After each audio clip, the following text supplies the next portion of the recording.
Hello लाडक्या बहिणींनो आणि लाडक्या ताईंनो, मुख्यमंत्री माझी लाडकी बहीण योजना आणि त्याचा 17वा हप्ता वितरण सुरू होऊन किती दिवस झाले लाडक्या बहिणींनो? 7 दिवस झालेले आहेत. 7 दिवस तरी सुद्धा असंख्य लाडक्या बहिणींच्या अकाउंटमध्ये नोव्हेंबरचा हप्ता म्हणजे 17वा हप्ता जमा झालेला नाही आहे.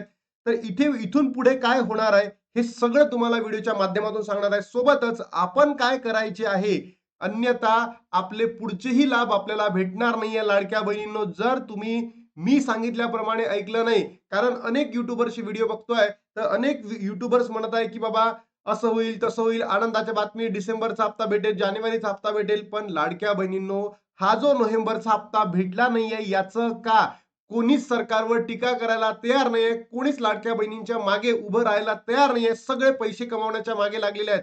तर लाडक्या बहिणींनो, नोव्हेंबरचा हप्ता का आलेला नाही याचे प्रश्न विचारणं सरकारला अनिवार्य आहे आणि सरकारने याबद्दल स्पष्टीकरण सुद्धा द्यावं. सगळंच मी तुम्हाला व्हिडिओच्या माध्यमातून सांगणार आहे आणि तत्पूर्वी लाडक्या बहिणींनो, फक्त तुमच्याकडनं आज मी हा विश्वास ठेवतो तुमच्याकडनं, की मला तुम्ही आज खूप भरभरून कमेंट करणार. कारण मी तुम्हाला सांगितलं होतं, की 5 तारखेला वितरण नाही झालं आणि 6 तारखेला सुद्धा म्हणजे आज वितरण नाही झालं, तर आपण 7 तारखेला आर-टी-आय फाईल करणार आहे सरकार विरोधात. आणि आपण या ज्या महिला व बाल विकास विभाग आहे यांच्याकडनं ज्या बहिणींना पैसे भेटलेले आहेत त्यांची इन्फॉर्मेशन मागून घेणार आहे आणि सोबतच लाडक्या बहिणींनो, ज्या बहिणींना भेटलेले नाही आहेत त्यांना का बरं भेटले नाही आहेत याची सुद्धा इन्फॉर्मेशन आपण मागून घेणार आहो. म्हणजे आहो उद्याला 7 डिसेंबरला आपण आर-टी-आय फाईल करणार आहे. सगळा ड्राफ्ट रेडी झालेला आहे लाडक्या बहिणीनो. म्हणून मला आता काही स्क्रीनशॉट पाहिजे आहे कमेंटचे, जेणेकरून मी त्या ड्राफ्टला जोडेल आणि तो अर्ज पुढे फाईल करेल आणि त्याच्या माध्यमातून सरकारला या आर-टी-आय अंतर्गत काय म्हणतो फीडबॅक देणं कंपल्सरी असतं लाडक्या बहिणींनो आणि ते देणार म्हणजे आपल्याला माहिती पडेल. आता तुम्हाला इथे सरळ सांगायचं म्हणजे मी माझ्या परिचयाचे अनेक लोक बघितले जे ज्या पात्र नाही आहेत, त्यांना पात्र करण्याचं कोणतंही नाही आहे. म्हणजे काय मला असं म्हणायचंय, की त्यांचे वडील जॉबमध्ये आहे, भाऊ जॉबमध्ये आहे, बहीण जॉबमध्ये आहे, त्या स्वतःही जॉबवर आहे. तरी सुद्धा त्यांना ₹1500 आलेले आहेत. आणि ज्या बहिणींना खरंच गरज आहे, नितांत गरज आहे, त्यांची ई-के-वाय-सी करून सुद्धा त्यांना पैसे आलेले नाही आहेत. म्हणजे हा तर पूर्ण भोंगळा कारभार सरकारने लावलेला आहे, की ज्या बहिणींना गरज नाही आहे, त्या बहिणींना पैसे भेटत आहेत आणि ज्या बहिणींना गरज आहे, त्या बहिणींना पैसे भेटत नाही आहे. म्हणून लाडक्या बहिणींनो, आर-टी-आय च्या माध्यमातून सगळीच माहिती आपल्या समोर येणार आहे. तर म्हणून तुम्ही प्लीज करून मी तुम्हाला एवढंच म्हणतो, की आजचा जो व्हिडिओ असणार आहे, हा महाराष्ट्रातील तमाम बहिणींपर्यंत पोहोचवा. मग अनेक युट्यूबर्सच्या माध्यमातून त्यांची जी वेगवेगळी थिअरीज आहेत ते सोडून द्या. बघा लाडक्या बहिणींनो, इथे तुम्ही जर बघितलं असेल, जो जी-आर आलेला होता नोव्हेंबर महिन्याचा 2025चा, याच्यामध्ये सुद्धा निधी कमी होता आणि जेव्हा निधी कमी आलेला त्याच कालावधीमध्ये मी म्हटलं होतं, की नोव्हेंबर महिन्याचा हप्ता असंख्य बहिणींना कमी भेटणार आहे. असंच जर तुम्ही बघितलं असेल जून, जुलै, ऑगस्ट महिन्यामध्ये सुद्धा सेम झालेला आहे. सेम झालेला आहे. 3 महिन्यामध्ये 26 लाख लाडक्या बहिणी अपात्र ठरलेल्या होत्या. आणि आता किती बहिणी ठरलेल्या आहेत? तर लाडक्या बहिणींनो, हा जो नंबर आहे ऑलमोस्ट 60 लाखाच्या घरात आहे, की ज्या बहिणींना पैसे वितरण झालेले नाही आहेत. तर तुमच्यापैकी कोणत्या-कोणत्या बहिणींना पैसे आलेले नाही आहेत? सोबत तुमची ई-के-वाय-सी झाली काय? नक्की कमेंट बॉक्समध्ये सांगा. 60 लाख बहिणी अपात्र ठरवलेल्या आहेत सरकारने. आता यासाठी वेगवेगळे कारणं दिली आहेत. तर लाडक्या बहिणींनो, माझ्या मते जे कारण असतील मी तुम्हाला सांगतो, की 17वा हप्ता सरकारने तुम्हाला का दिलेला नाहीये.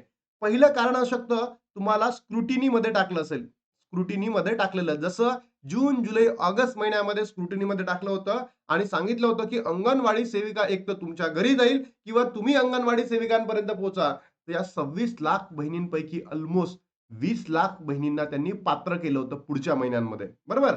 3 महिने नाही दिले, पण त्याच्या पुढच्या महिन्यांमध्ये सप्टेंबर, ऑक्टोबरमध्ये पात्र केलं. पण तुम्हीच विचार करा, खरंच अंगणवाडी सेविका गेली का त्यांच्या घरी? किंवा त्या बहिणी अंगणवाडी सेविकांना भेटली का?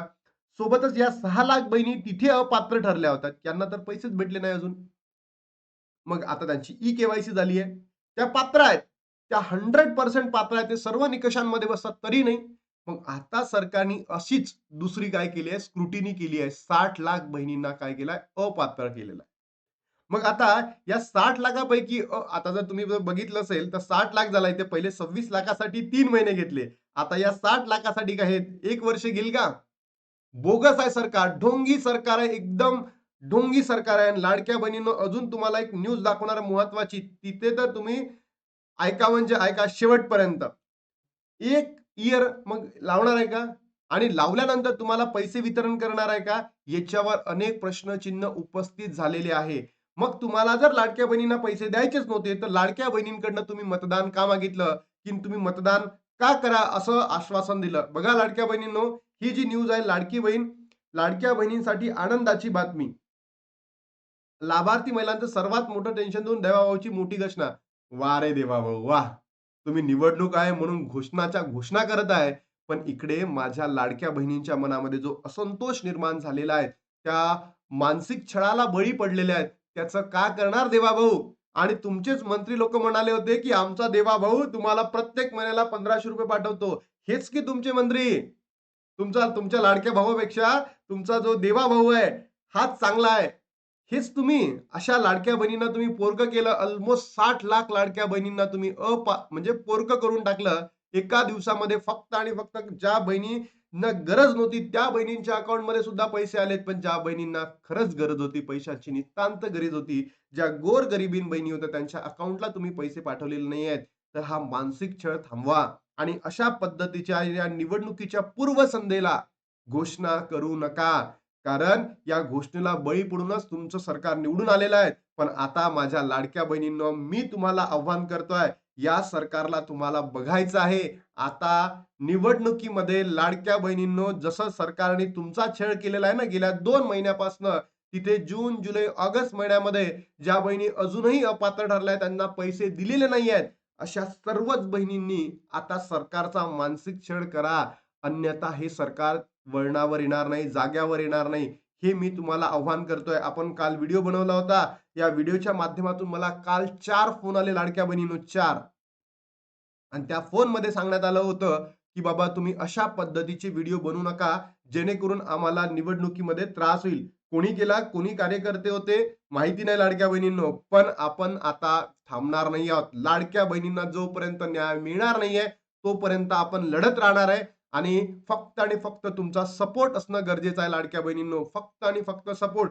मला फक्त तुमचा जो कमेंट बॉक्समध्ये तुमच्या कमेंट असतील ना, त्याचा स्क्रीनशॉट काढून त्या ड्राफ्टमध्ये पुढे पाठवायचा आहे, यासाठी तुमची कमेंट करा लाडक्या बहिणींनो.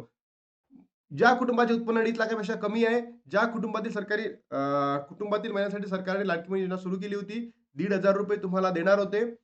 बघा, नोव्हेंबरची सुरुवात झाली. डिसेंबर, जानेवारी महिन्याचे पैसे रखडले होते. मात्र त्यापैकी नोव्हेंबर महिन्याच्या हप्त्याचे वितरण लाभार्थी महिन्यात करण्यात आले. डिसेंबर, जानेवारीचे पैसे देखील लवकरच मिळणार याची बातमी त्यांनी दिली आहे. मला सांगा, तुम्ही अशा बातम्या देताय डिसेंबर आणि जानेवारीचे, पण नोव्हेंबरचेच तर पैसे लाडक्या बहिणींच्या अकाउंटमध्ये झाले नाहीयेत. देवा भाऊ, वाह रे वाह! देवा भाऊ, तुमच्या पाया पडावा की तुमचं काय करावं काही समजून नाही राहिलं. तुम्ही महाराष्ट्राला यूपी आणि बिहार सारखं बनवून टाकलेलं आहे. अन्यथा लाडक्या बहिणींनो, जर आपल्याला या देवाभाऊला शिकवायचं असेल ना, तर निवडणुकीमध्ये कोणाला मतदान करायचं आणि कोणाला मतदान करायचं नाही हे तुम्ही तुम्ही ठरवा. अन्यथा हे सरकार आपल्याला देणार आहे. त्याच्यानंतर अजून त्यांनी एक जालन्यामध्ये बघा, या जालन्यामध्ये लाडक्या बहिणींना लखपती दीदी बनवणार. अरे बाबा, आम्हाला लखपती दीदी बनायचं आहे. लखपती का, आम्हाला करोडपती दीदी बनवा. पण तुम्ही पैसे तर पाठवा त्यांना.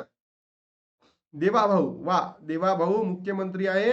लाडकी बहीण योजना कधीच बंद होणार आहे. आणि सोबत काय म्हणते बघा, उमेद मॉलही तयार करताय. या उमेद मॉलमध्ये का माझ्या लाडक्या बहिणी जातील, जाऊन बसतील? त्यांना पोट भरायसाठी ₹1500 ची गरज आहे. मॉलची गरज नाही. मॉल कोणासाठी भरवता तुम्ही? जे श्रीमंत लोकं आहे, त्यांच्याकडनं तुम्हाला चंदा मिळतो ना, चंदा. तुम्हाला काय मिळतं त्यांच्याकडनं? चंदा मिळतं आणि म्हणून तुम्ही त्यांना धंदा देता. बरोबर? चंदा-धंदा मॉडेलवर तुमचं सरकार बसलेलं आहे, हेच या ठिकाणी म्हणू शकतो मी. लाडक्या बहिणींनो, तुम्हाला जागं होणं गरजेचं आहे आणि जर तुम्ही जागा झाला नाही, तर तुमचे सरकार पैसे देणार नाही म्हणजे देणार नाही. आणि लाडक्या बहिणींनो, हे बघा, हा मी आहे आणि जी-के अकॅडमी हे माझं स्वतःचं ॲप आहे. तुम्ही प्ले स्टोअरला जाऊन तिथे बघू शकता. आणि लाडक्या बहिणींनो, तुम्ही बघितलं असेल तर जी-के अकॅडमी प्ले स्टोअरला अवेलेबल आहे. अशाच पद्धतीचं आहे. तिथे मी माझी पॉलिटिकल सायन्सची बॅच लॉन्च केलेली आहे. तुमचे कोणी मित्र असतील, मैत्रिणी असतील, मुलगा असतील, मुलगी असतील, त्यांना अभ्यास करायचा असेल, तर या ठिकाणी तुम्ही या. तिथे मी पॉलिटिकल सायन्स शिकवतो. पण लाडक्या बहिणींनो, नोव्हेंबरचा हप्ता आला नाही. या बहिणींनी काय करायचं तुम्हाला आत्ता सांगितलं, की सरकारला या वेळेस मानसिक छळ करायचा आहे आणि आपल्याला सरकार विरोधात मतदान करायचं आहे. सरकार विरोधात, सरकारला निवडूनच द्यायचं नाहीये. कारण हे जे सरकार आहे फक्त आणि फक्त गेल्या किती महिन्यापासून जून, जुलै, ऑगस्ट, सप्टेंबर, ऑक्टोबर, नोव्हेंबर आणि आता डिसेंबरमध्ये तुमचा एवढ्या महिन्यापासून छळ केलेला आहे आणि आता सरकार काय म्हणते, आम्ही स्क्रुटिनी करता म्हणते. आत्ता कायची स्क्रुटिनी? पहिलेच करायला पाहिजे होती. निवडणुकीच्या पहिलेच सांगायला पाहिजे होतं. आम्ही कशाला निवडून दिलं असतं तुम्हाला? त्यानंतर लाडक्या बहिणींनो, निधीची कमतरता जर दिसलंच तुम्हाला कशामध्ये? जी-आरमध्ये, आहे की नाही? आणि तांत्रिक कारण जर एवढे दिवस राहील, तर विचार करा कुठे चाललाय महाराष्ट्र माझा असं म्हणू शकतो ना. 6-7 दिवस तांत्रिक कारण राहणार का? जसं जून, जुलै महिन्यामध्ये तुम्हाला अपात्र ठरवलं होतं. तर लाडक्या बहिणींनो, जागं होणं गरजेचं आहे. मी तुमची प्रतिक्रिया या कमेंट बॉक्समध्ये बघणार आहे आणि तो स्क्रीनशॉट काढून मी आर-टी-आयला उद्या तुम्हाला जी ड्राफ्ट आहे ते सगळंच मी तुम्हाला दाखवणार आहे. लाडक्या बहिणींनो, इथे थांबतो. तुमच्या प्रतिक्रियेचा वेट करतो आणि भेटतो तुम्हाला नवीन व्हिडिओमध्ये. तोपर्यंत जय हिंद, जय महाराष्ट्र, जय श्रीराम.